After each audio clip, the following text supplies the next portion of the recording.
प्यारे भक्तों, क्या आपको संतान प्राप्ति में कोई बाधा आ रही है? क्या आप चाहते हैं कि आपका पुत्र एक तेजस्वी और स्वस्थ संतान हो?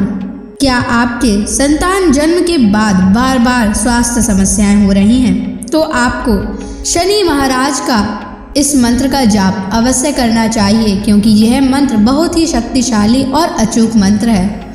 इस मंत्र के नियमित 108 बार जाप करने मात्र से ही आपका पुत्र तेजस्वी और बुद्धिमान हो जाएगा और गर्भधारण में आ रही बाधाएं समाप्त हो जाएंगी। संतान दीर्घायु और बुद्धिमान बन जाएगा।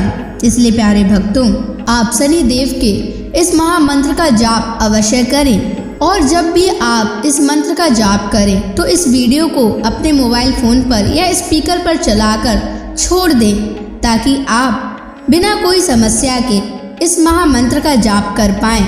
यह मंत्र बहुत ही शक्तिशाली और प्रभावशाली मंत्र है। इस मंत्र के जाप से पुत्र प्राप्ति के योग भी प्रबल होते हैं और संतान का जीवन सुरक्षित और सुखद होता है। घर में खुशहाली और समृद्धि बनी रहती है। इसलिए प्यारे भक्तों, अगर आप भी चाहते हैं कि आपका पुत्र हमेशा खुश रहे, तो आप इस मंत्र का जाप अवश्य करें और नियमित 108 बार करें और पूरी श्रद्धा के साथ करें। तभी आप शनि महाराज के असीम कृपा के भागी बन पाओगे। और अगर आप शनि देव का आशीर्वाद प्राप्त करना चाहते हैं तो इस वीडियो को लाइक और चैनल को सब्सक्राइब जरूर कर दीजिए और कमेंट बॉक्स में जय शनि महाराज अवश्य लिख दीजिए। तो चलिए भक्तों, मंत्र का जाप करना प्रारंभ करते हैं।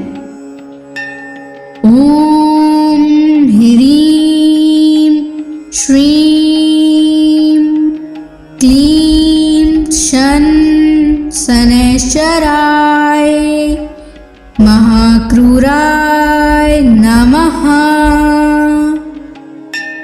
ओम ह्रीं श्रीं क्लीं शन शनैश्चराय महाक्रूराय नमः।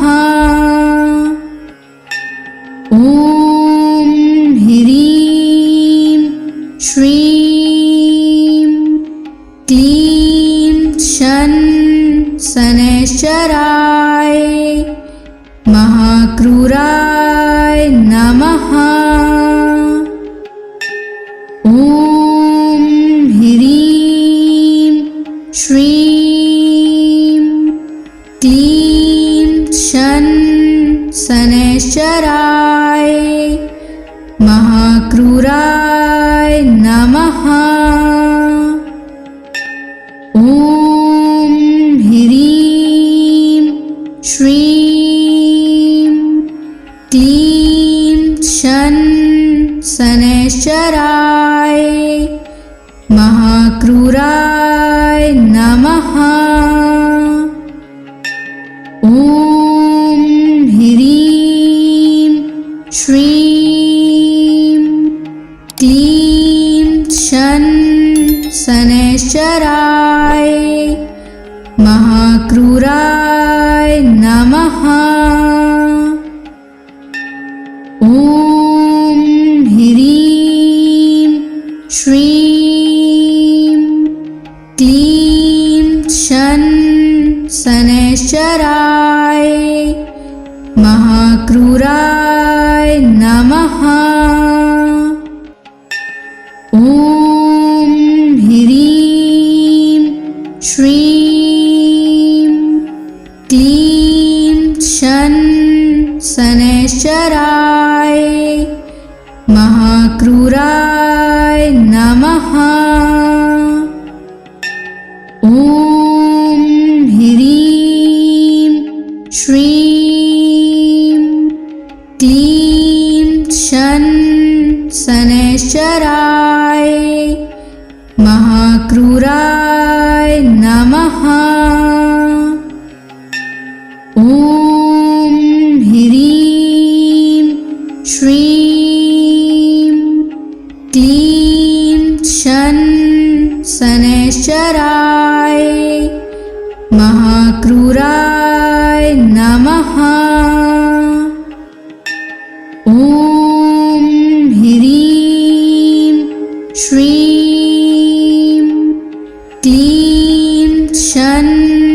शनैश्चराय महाक्रूराय नमः। ॐ ह्रीं श्रीं क्लीं शनैश्चराय महाक्रूराय नमः। ॐ ह्रीं श्रीं क्लीं शनैश्चराय महाक्रूराय नमः। ॐ ह्रीं श्रीं क्लीं शनैश्चराय महाक्रूराय नमः। ॐ ह्रीं श्रीं क्लीं शनैश्चराय महाक्रूराय नमः। ॐ ह्रीं श्रीं क्लीं शनैश्चराय महाक्रूराय नमः। ॐ ह्रीं श्रीं क्लीं शनैश्चराय महाक्रूराय नमः। ॐ ह्रीं श्रीं क्लीं शनैश्चराय महाक्रूराय नमः। ॐ ह्रीं श्रीं क्लीं शनैश्चराय महाक्रूराय नमः।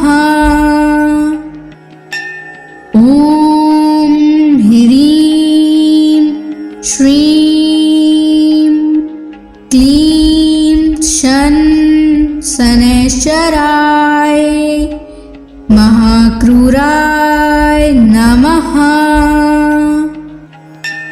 ॐ ह्रीं श्रीं क्लीं शनैश्चराय महाक्रूराय नमः। ॐ ह्रीं श्रीं क्लीं शनैश्चराय महाक्रूराय नमः। ॐ ह्रीं श्रीं क्लीं शनैश्चराय महाक्रूराय नमः। ॐ ह्रीं श्रीं क्लीं शनैश्चराय महाक्रूराय नमः। ॐ ह्रीं श्रीं क्लीं शनैश्चराय महाक्रूराय नमः। ॐ ह्रीं श्रीं क्लीं शनैश्चराय महाक्रूराय नमः। ॐ ह्रीं श्रीं क्लीं शनैश्चराय महाक्रूराय नमः। ॐ ह्रीं श्रीं क्लीं शन शनैश्चराय महाक्रूराय नमः। ॐ ह्रीं श्रीं क्लीं शन शनैश्चराय महाक्रूराय नमः। ॐ ह्रीं श्रीं क्लीं शन शनैश्चराय महाक्रूराय नमः। ॐ ह्रीं श्रीं क्लीं शन शनैश्चराय महाक्रूराय नमः। ॐ ह्रीं श्रीं क्लीं शन शनैश्चराय महाक्रूराय नमः। ॐ ह्रीं श्रीं क्लीं शन शनैश्चराय महाक्रूराय नमः। ॐ ह्रीं श्रीं क्लीं शन शनैश्चराय महाक्रूराय नमः। ॐ ह्रीं श्रीं क्लीं शन शनैश्चराय महाक्रूराय नमः। ॐ ह्रीं श्रीं क्लीं शन शनैश्चराय महाक्रूराय नमः। ॐ ह्रीं श्रीं क्लीं शन शनैश्चराय महाक्रूराय नमः। ॐ ह्रीं श्रीं क्लीं शन शनैश्चराय महाक्रूराय नमः।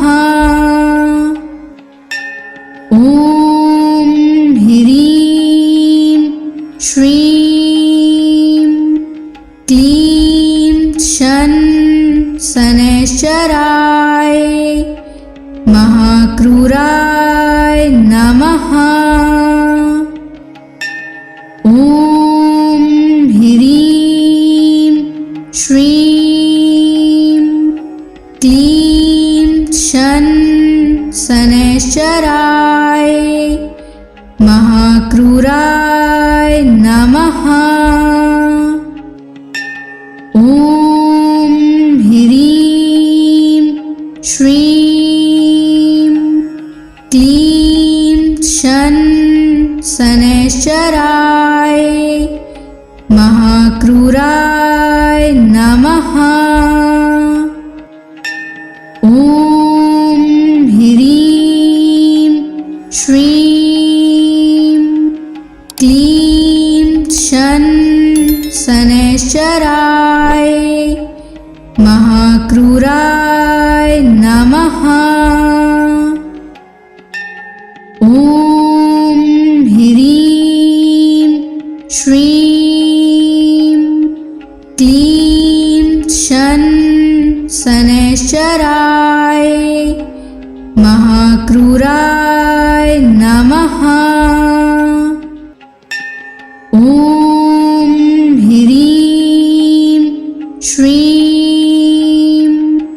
क्लीं शन शनैश्चराय महाक्रूराय नमः। ॐ ह्रीं श्रीं क्लीं शन शनैश्चराय महाक्रूराय नमः।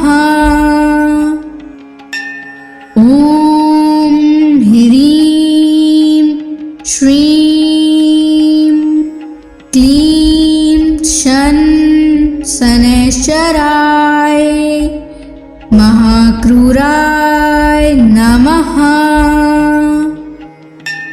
ॐ ह्रीं श्रीं क्लीं शन शनैश्चराय महाक्रूराय नमः।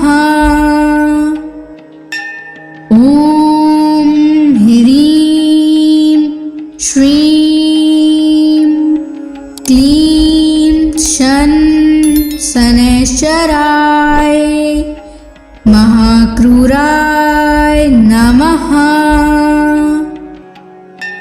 ॐ ह्रीं श्रीं क्लीं शन शनैश्चराय महाक्रूराय नमः। ॐ ह्रीं श्रीं क्लीं शन शनैश्चराय महाक्रूराय नमः। ॐ ह्रीं श्रीं क्लीं शन शनैश्चराय महाक्रूराय नमः। ॐ ह्रीं श्रीं क्लीं शन शनैश्चराय महाक्रूराय नमः। ॐ ह्रीं श्रीं क्लीं शन शनैश्चराय महाक्रूराय नमः। ॐ ह्रीं श्रीं क्लीं शन शनैश्चराय महाक्रूराय नमः। ॐ ह्रीं श्रीं क्लीं शन शनैश्चराय महाक्रूराय नमः।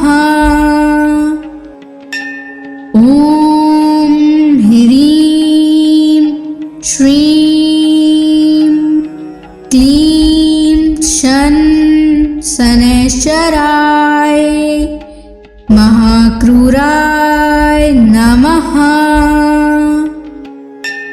ॐ ह्रीं श्रीं क्लीं शन शनैश्चराय महाक्रूराय नमः। ॐ ह्रीं श्रीं क्लीं शन शनैश्चराय महाक्रूराय नमः।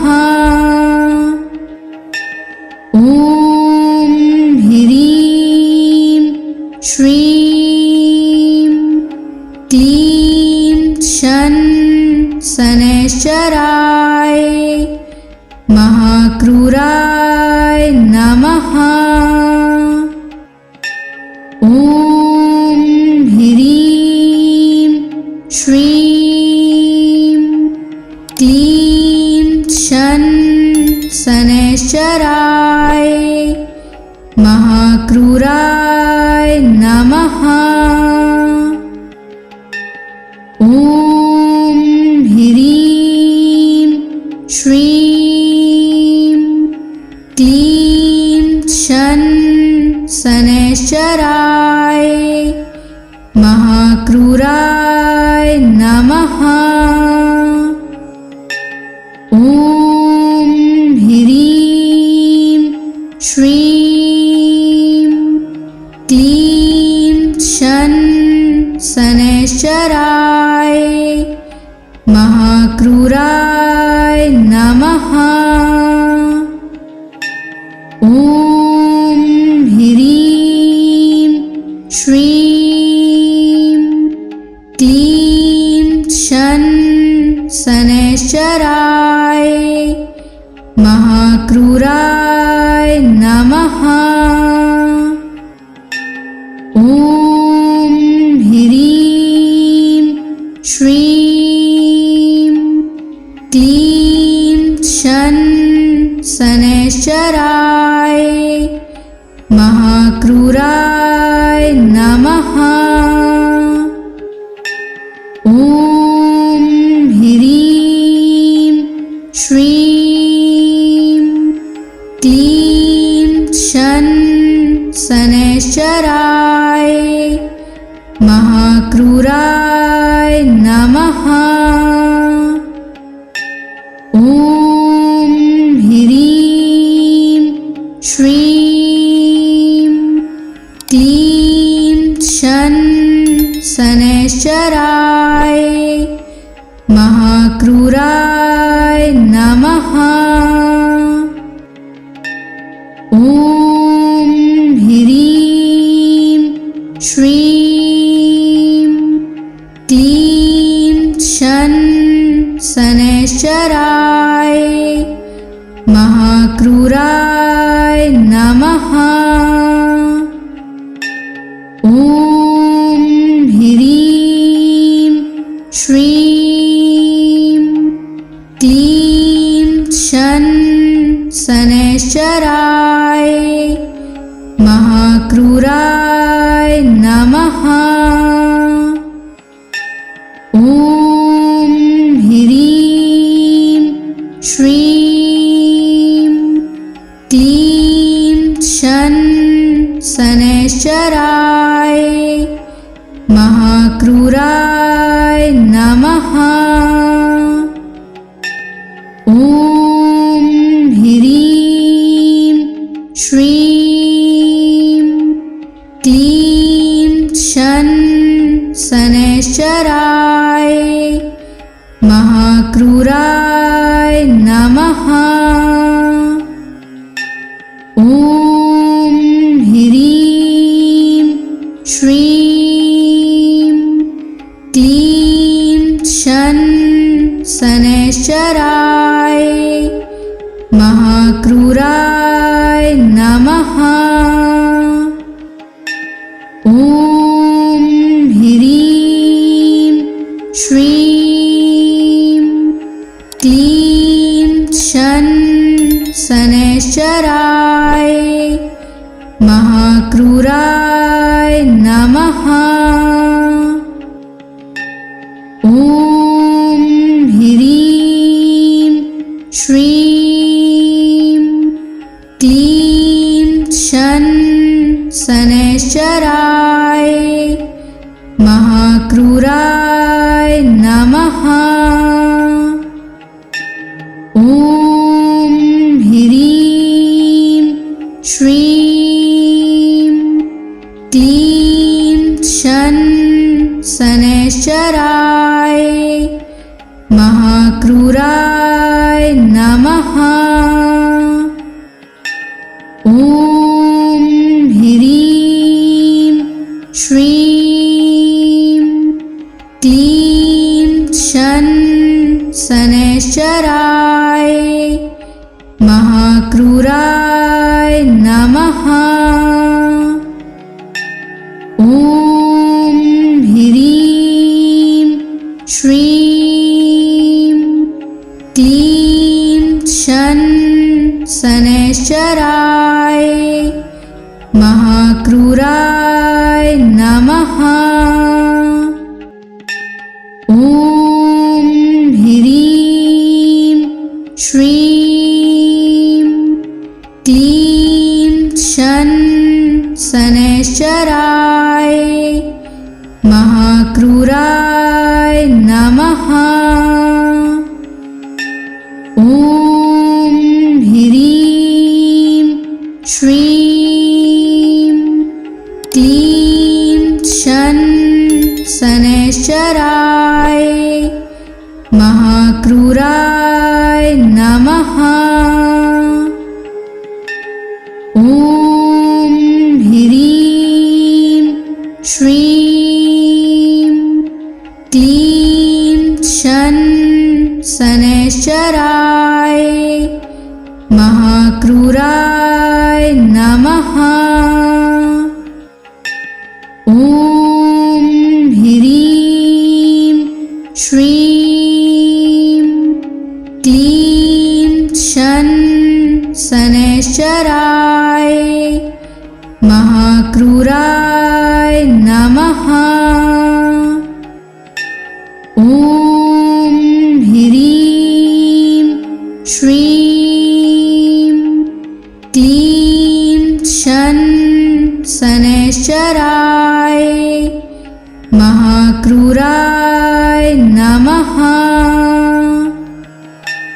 ॐ ह्रीं श्रीं क्लीं शन शनैश्चराय महाक्रूराय नमः। ॐ ह्रीं श्रीं क्लीं शन शनैश्चराय महाक्रूराय नमः। ॐ ह्रीं श्रीं क्लीं शन शनैश्चराय महाक्रूराय नमः।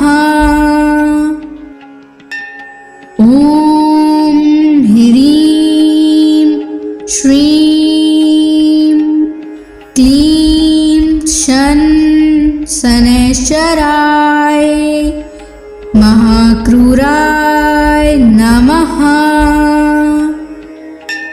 ॐ ह्रीं श्रीं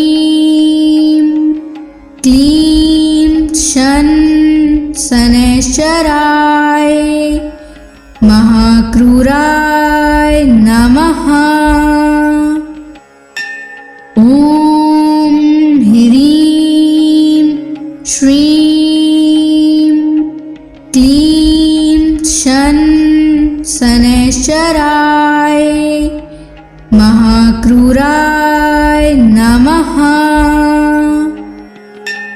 ॐ ह्रीं श्रीं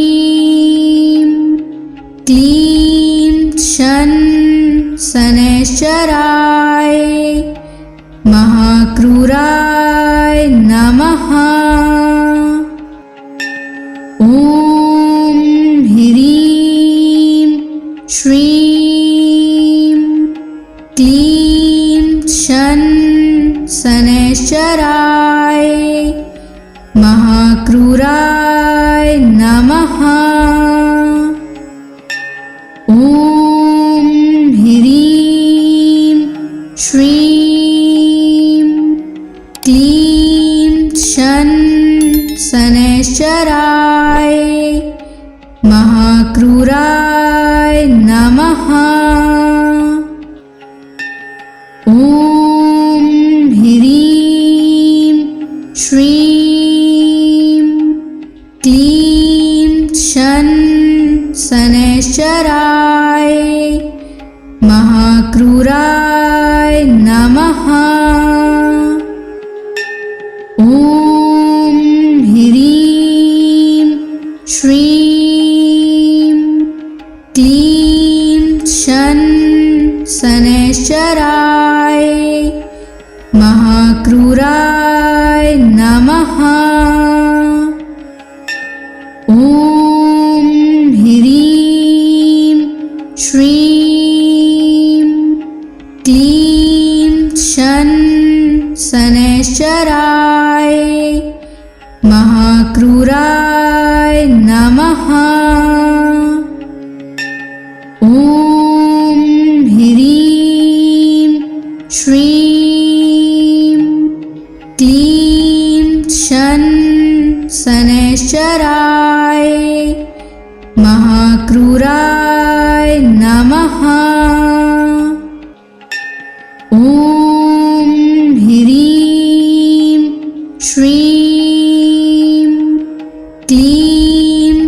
शन शनैश्चराय महाक्रूराय नमः।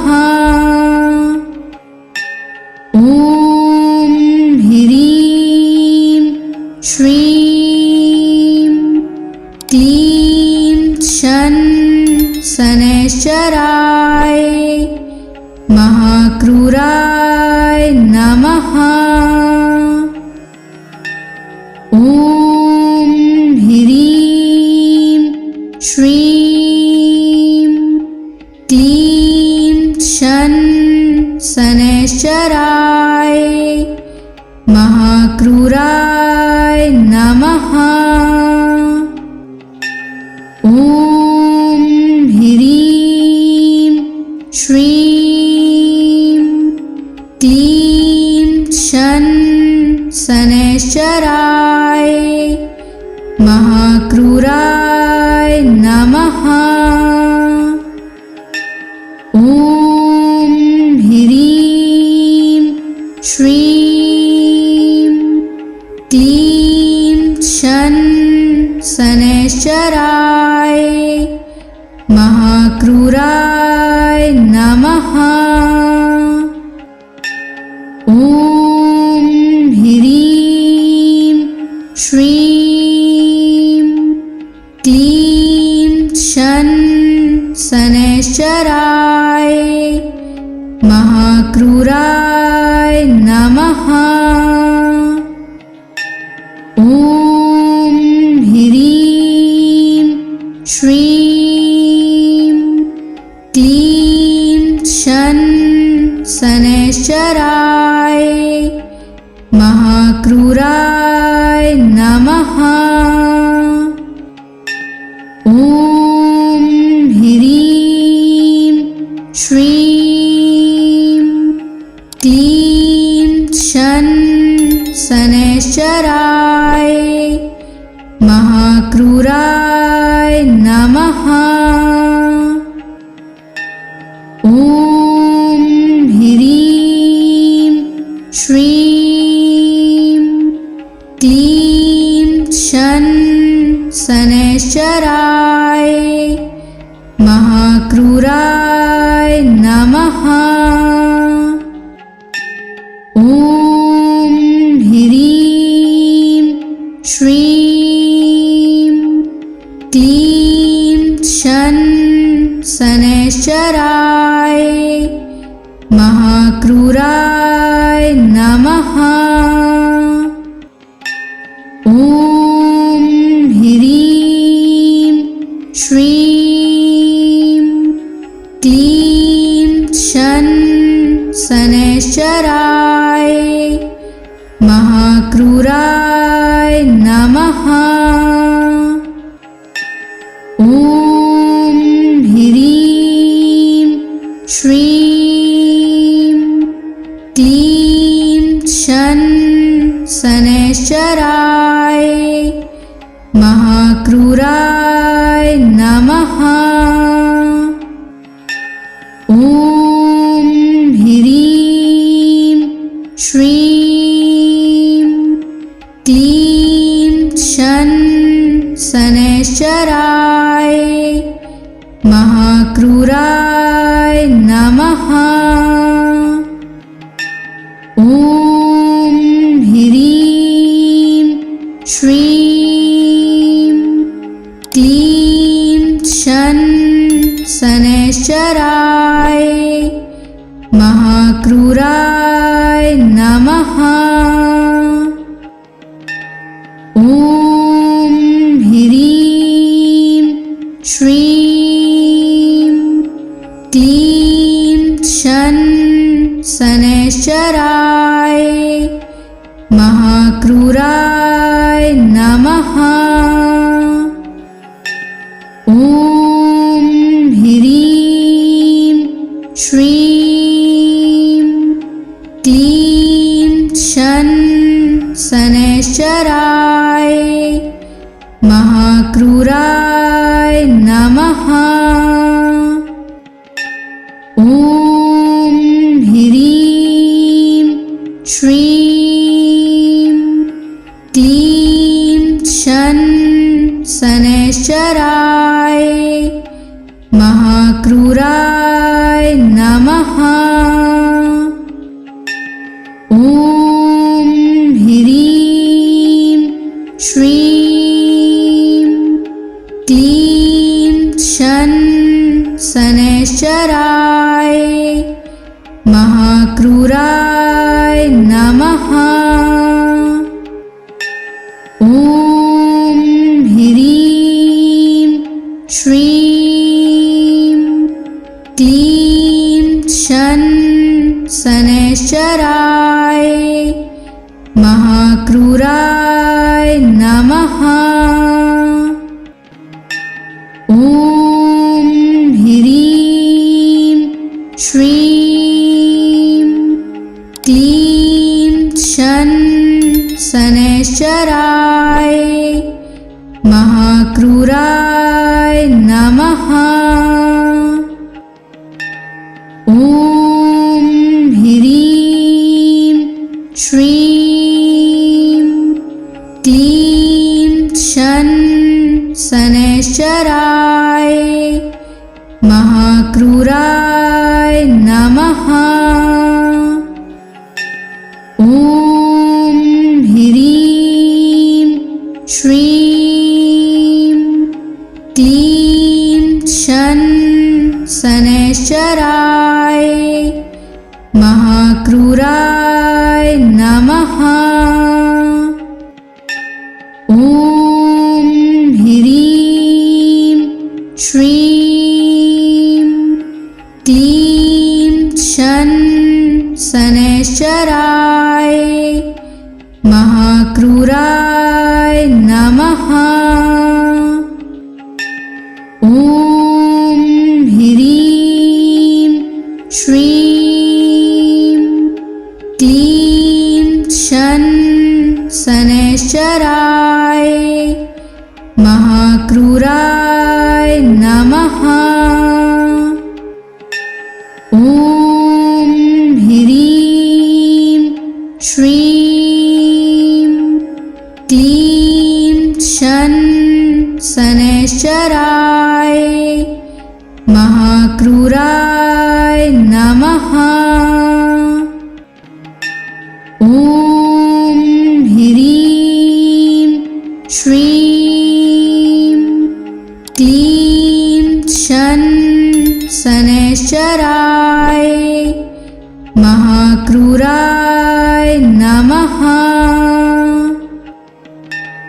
ॐ ह्रीं श्रीं क्लीं शन शनैश्चराय महाक्रूराय नमः। ॐ ह्रीं श्रीं क्लीं शन शनैश्चराय महाक्रूराय नमः। ॐ ह्रीं श्रीं क्लीं शन शनैश्चराय महाक्रूराय नमः। ॐ ह्रीं श्रीं क्लीं शन शनैश्चराय महाक्रूराय नमः। ॐ ह्रीं श्रीं क्लीं शन शनैश्चराय महाक्रूराय नमः। ॐ ह्रीं श्रीं क्लीं शन शनैश्चराय महाक्रूराय